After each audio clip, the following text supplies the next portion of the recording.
Je suis malade, complètement malade. Donc, d'où le fait que je me permette de finir mon chocolat chaud. J'ai le droit, non? C'est chez moi. J'ai le droit de faire ce que je veux un petit peu. C'est ma chaîne aussi, non? Laisse-moi tranquille. Quoi qu'il en soit, j'espère que tu vas bien. J'espère que tu vas passer une bonne matinée, une bonne journée, une bonne soirée, rien à foutre. Tout ce que je veux, c'est que tu te portes à merveille. Nous allons parler de Spider-Man Into the Spider-Verse. Tu connais peut-être ce film d'animation qui est sorti fin d'année 2018 et c'est pourquoi aujourd'hui, je vais te parler de la deuxième production qui est prévue, il me semble, pour octobre 2022, le 7 précisément aux États-Unis, si je ne dis pas de bêtises. Encore une fois, je peux me tromper, ça arrive souvent. Ça arrive peut-être un peu trop souvent. Mais quoi qu'il en soit, je vais te parler de ce petit film et bien évidemment, si tu ne veux pas être spoilé de quoi que ce soit, parce qu'il y a eu des petites infos, en tout cas des petites rumeurs qui sont sorties hier soir, donc je vais t'en parler et peut-être établir quelques petites théories par rapport à tout cela, mais bref, si tu ne veux pas être spoilé par rapport à ce film, ne regarde pas la suite de cette vidéo parce que bah tu auras des petites infos ou des rumeurs et ça va peut-être te gangréner ta petite tête et du coup tu vas te dire ah mais du coup je voulais pas savoir. Pars, juste pars. J'estime que toutes les personnes qui sont encore là veulent être spoilées ou veulent avoir des petites infos ou les rumeurs ou veulent avoir les petites idées que j'ai par rapport à ce film-là. Donc, évidemment, restez. Ça me ferait bien évidemment extrêmement plaisir. Nous allons donc parler de ce film Into the Spider-Verse et je vais vous rappeler un petit peu comment cela se finit. En gros, tu as et même comment ça se déroule, puisque tu as différents Spider-Man qui viennent dans l'univers du Spider-Man de Miles Morales, donc un des meilleurs persos qui est juste au milieu de cette petite affiche. Et donc tu as différents persos qui viennent parce que justement tu as le Kingpin qui lui veut récupérer sa femme et sa fille ou son fils, je ne sais plus, mais en tout cas son enfant et sa femme et il veut les récupérer à travers d'autres univers. Sauf qu'il voit que ça ne fonctionne pas, bref ça crée des petits problèmes et tu as différents Spider-Man qui viennent dans l'univers de Miles Morales. Et ce film s'appelle Into the Spider-Verse, donc à l'intérieur même du Spider-Verse tout simplement. Cependant, la rumeur qui existe par rapport au deuxième film, et notamment par rapport au titre du film, c'est Across, avec mon superbe accent, The Spider-Verse.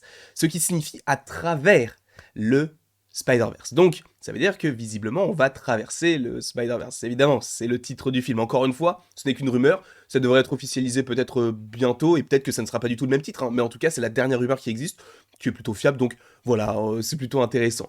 Bref, donc, Into the Spider-Verse se transformerait en Across the Spider-Verse et on pourrait évidemment y retrouver Peter B.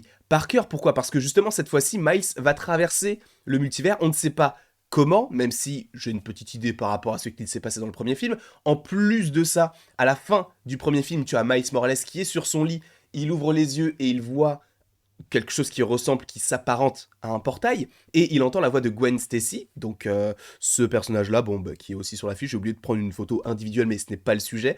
Donc Gwen Stacy qui serait du coup au-dessus de lui et qui lui dit genre salut Miles ou un truc, ou en tout cas il comprend que c'est elle. Ça se finit là-dessus, et fin, rideau, il n'y a pas de souci. Cependant, il y a une scène post-générique à ce film-là qui est, ma foi, très intéressante et quand même un peu drôle, mais c'est pas parce qu'elle est drôle qu'elle n'est pas utile pour la suite. Je te rappelle un petit peu les faits. Donc tu as ce Spider-Man donc 2099 qui en fait porte une sorte de montre qui lui permet de voyager à travers le temps et possiblement les dimensions. Et il en vient à se retrouver dans cette scène qui est la scène iconique de Spider-Man. Vous avez énormément de mèmes, notamment par rapport au film No Way Home où tu vois les trois Spider-Man qui se pointent du doigt en disant mais tu es qui toi? C'est moi Spider-Man, c'est moi Spider-Man. Et du coup c'est exactement la scène que tu as à la fin puisqu'il arrive dans cet univers-là et justement bah, tu vois le costume c'est le même, donc c'est le Spider-Man 2099 qui il me semble dans le film est doublé par Oscar Isaac, mais peut-être que je me trompe totalement. Sachant que le casting est plutôt conséquent dans le sens où, bah, je vais plutôt remettre cette photo-là, dans le sens où Peter B. Parker, lui, il est doublé par qui déjà? Oh, crotte, j'ai oublié son nom. Mais il est doublé par quelqu'un, non, c'est pas Chris Miller, parce que Chris Miller, c'est le producteur du film. Il est doublé par le mec qui joue dans New Girl, je sais plus comment il s'appelle, mais il joue également dans Jurassic World. Tu as Hailey Steinfeld qui joue la petite Kate Bishop qui double Gwen Stacy. Enfin, t'as un très très beau casting qui est présent dans le premier film. Tu as même Catherine Hahn, donc comment elle s'appelle, Agatha Harkness dans l'univers du MCU, donc avec WandaVision.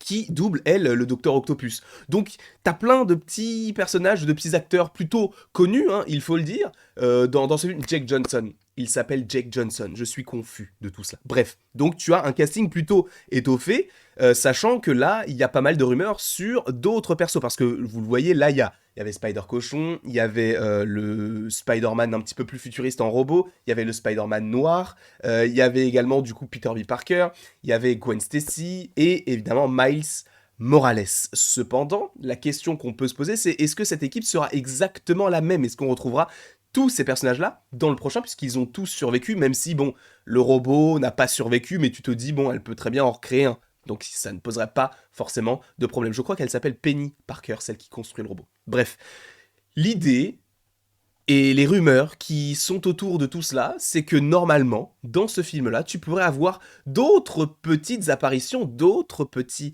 personnages, et notamment un personnage qui s'appelle Jessica Drew, qui ne serait autre que Spider-Woman. Et vous allez voir que c'est assez intéressant. Pourquoi ? Parce que justement, ce personnage de Jessica Drew, apparemment, selon des rumeurs qui sont sorties l'année dernière, elle serait en lien avec un film, non pas un film d'animation, mais un film IRL, où justement, on découvrirait Jessica Drew pour l'une des premières fois. Évidemment, ça n'arrivera pas avant ce film-là, puisqu'il est prévu, mais en tout cas c'est une rumeur, parce qu'en fait tu as Olivia Wilde, donc une grande actrice, en tout cas à New York, qui est considérée comme une très très très grande actrice, qui va s'occuper d'un film Sony sur un personnage féminin de l'univers donc de Spider-Man, et on peut se dire, bah peut-être que ce sera Spider-Woman, en tout cas c'est la plus grosse rumeur qui existe autour de ce film-là, donc pourquoi pas avoir une Jessica Drew à un moment donné dans le SPUMC, voire le MCU, peu importe, pardon. Mais en tout cas, tu as ce personnage-là qui pourrait arriver dans Into the Spider-Verse, ou plutôt Across the Spider-Verse. Donc, ce sera assez intéressant, sachant qu'il me semble qu'on a une actrice qui a été castée, il me semble que c'est Issa Rae. Je ne suis vraiment pas très fort pour les noms et pour les accents, donc voilà, mais en tout cas, apparemment, tu aurais une actrice qui aurait été castée pour le rôle de Jessica Drew, donc ça va être assez intéressant de découvrir plein d'autres personnages. Tu as aussi supposément le Spider-Man des années 90, donc de 1994 précisément, le Spider-Man le plus iconique pour ma génération entre guillemets en animation, puisque c'est vraiment celui que je découvrais à la télé, donc ça va être plutôt cool de le revoir, si même c'est le personnage, en tout cas l'acteur qui le double originellement qui peut revenir, ça serait assez intéressant, sachant qu'il me semble que son nom, je dis il me semble, en fait j'ai son nom là, c'est Christopher Daniel Barnes, qui pourrait reprendre son rôle, donc ce serait très très intéressant, même si bon, c'est vrai que je l'ai jamais vu en anglais, mais le fait qu'ils reprennent des anciens Spider-Man et qu'ils le remettent dans un film qui sortirait fin 2022, je trouve que l'idée est excellente. En tout cas, tu as ce personnage-là qui pourrait revenir, et tu as ce personnage-là. Tu vas me dire, mais qui est-ce que c'est ? Eh bien, c'est tout simplement le Spider-Man japonais, si je ne dis pas de bêtises. En fait, c'est une série qui était sortie il y a pas mal de temps, du coup au XXe siècle. Et en fait, c'est vraiment ce qui a poussé Hasbro, il me semble, ou Mattel, je ne sais plus, en tout cas un constructeur de jeux, en tout cas de jouets plutôt, à concevoir les Power Rangers et Transformers. Parce qu'en fait, dans cette série d'animation, t'as Spider-Man qui se bat contre des robots géants, et en fait, ça a poussé des constructeurs de jouets à créer en fait d'autres jouets, et depuis les licences que sont donc les Power Rangers ou justement Transformers. Et en fait, ce Spider-Man là, c'est un Spider-Man japonais qui s'appelle Takuya Yamashiro. Donc si vous voulez aller le découvrir, c'est un petit peu compliqué de trouver des images d'archives. Cependant, et ça c'est très intéressant, tu as une série sur Disney+ qui s'appelle Marvel 616, et notamment un épisode sur ce Spider-Man là, qui t'explique en fait comment est-ce que ce Spider-Man a permis tout ce qui est là aujourd'hui, sachant que c'était pas forcément le Spider-Man le plus intéressant, le plus important, sachant que c'est vraiment un Spider-Man qui s'exportait outre-Pacifique, donc du côté de l'Asie.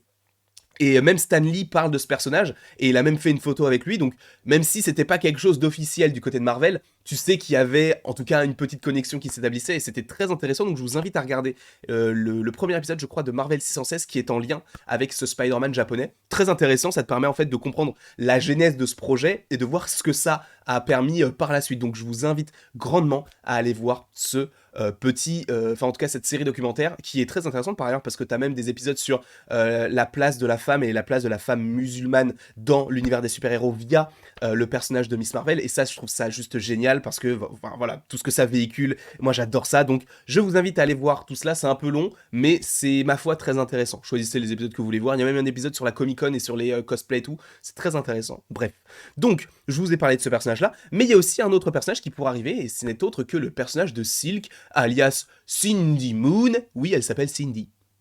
Et on n'est plus en 2020. Oui, parce que Cindy, c'était un nom que tu donnais pas mal en 90-2020. Donc là, 2021, 2022 même, faut arrêter. Mais bon, le personnage s'appelle comme ça. Silk, très intéressant. Pourquoi? Parce que justement, ce personnage, en plus, devrait apparaître pour la première fois, ou peut-être pas pour la première fois, mais en tout cas, devrait apparaître sur nos petits écrans en IRL, parce que normalement, il y a une série Silk qui est prévue, donc produite par Sony, tout ça tu connais, mais diffusée sur Amazon Prime, donc évidemment, quand ça sortira, on en parlera, et il me semble que la diffusion de la série pourrait être en 2022-2023, j'ai pas plus d'informations que ça, on en a déjà parlé dans des 100% Marvel, mais en tout cas, le projet semble exister, donc c'est très intéressant qu'il puisse en fait mettre de plus en plus de petits personnages dans ce genre de film d'animation pour te dire, bah, on te les fait découvrir ici, mais ça te permet en fait de mieux les comprendre quand tu les verras dans une série ou dans un film IRL. Ce qui m'amène à l'idée principale, à une autre idée un petit peu plus farfelue. Voilà. Je me dis, t'as tellement de Spider-Man qui sont présents ou qui seraient présents dans ce film. Pourquoi ne pas en prendre au moins un qui a vraiment joué dans un film Spider-Man? Enfin, dans un film, je veux dire, hein, pas forcément doublé, parce que, comme je te l'ai dit, tu as par exemple Christopher Daniel Barnes qui reprendrait son rôle qu'il a déjà joué, notamment dans la série de 94. Cependant, tu as ces petits personnages-là, enfin en tout cas ces petits acteurs-là, qui peuvent revenir pour un petit caméo vocal, ça serait très intéressant. Moi j'adorerais ça. Et bon, je dis pas qu'ils auraient un grand rôle, mais une petite apparition, sans plus, sans rien, tu vois, juste ça. Et bien évidemment, tu aurais, pourquoi pas, d'autres méchants de l'univers Marvel, à voir ce qui pourrait se passer dans No Way Home et dans Doctor Strange 2, mais je dis pas que tout est connecté, hein. Mais vu que c'est en lien avec le Spider-Verse, je me dis que si jamais tu peux reprendre des Spider-Man, même si, enfin, je dis pas que ça va arriver, mais si ça arrive, ça serait vraiment très cool. Pourquoi ne pas reprendre certains méchants et tout? Et justement, la question que je voulais vous poser en fait dans cette vidéo par rapport aux théories, etc., c'est comment est-ce qu'ils vont faire pour traverser le multivers? Eh bien en fait c'est via la scène post-générique, comme je te l'ai expliqué tout à l'heure, par rapport à ce personnage-là, qui va supposément pas rassembler des persos, mais en tout cas voyager à travers différentes dimensions pour peut-être affronter un ennemi qui sera commun aux autres Spider-Man, et cette fois-ci, peut-être que ce ne sera pas forcément Miles, le personnage principal, même si ce sera assez intéressant puisque c'était le personnage principal du premier film, mais là, vu qu'il ne sera pas forcément dans son univers, pourquoi ne pas se focaliser sur ce personnage-là de Spider-Man 2099? Moi, j'aimerais énormément que ça se passe comme ça et que du coup, tu es across the multiverse parce que c'est lui, enfin en tout cas The Spider-Verse, parce que c'est ce personnage-là qui va traverser le Spider-Verse pour récupérer d'autres Spider-Man parce qu'il aura besoin d'eux pour affronter un ennemi. Là, c'est assez différent du premier film parce que en soi, c'est quelque chose qui sera voulu dans le deuxième et qui était entre guillemets subi dans le premier film. En fait, il n'était pas du tout comment on peut dire ça, il n'était pas dans l'acceptation de cette situation, alors que là, visiblement, il va sûrement aller les voir et tout, il va leur dire « j'ai besoin de vous ». Peut-être que tu auras ce personnage-là de Peter B. Parker qui sera peut-être un petit peu plus réticent parce qu'il va se dire « bon, je les ai aidés une fois, mais là, c'est bon, quoi, j'ai envie de me calmer, et en plus, du coup, je redeviens le Spider-Man que j'étais auparavant, mais là, du coup, dans cet univers-là, donc, j'ai envie de rester dans cet univers-là pour prouver, donc, à ma défunte femme, Mary Jane, que bah, j'ai été à la hauteur de ce qu'elle représentait pour moi. En tout cas, voilà les petites idées, les petites rumeurs qui existent autour de ce film Into the Spider-Verse 2 ou Across the Spider-Verse ou New Generation 2 sûrement en français. Je comprends pas ce titre, mais bref, ce n'est pas le sujet. En tout cas, j'espère que tu as apprécié cette vidéo. N'hésite pas non plus à l'aimer, à la partager, à la commenter et à t'abonner. Cela me ferait évidemment extrêmement plaisir. Et après toute cette longue vidéo, il ne me reste plus qu'à te dire à la prochaine pour la prochaine.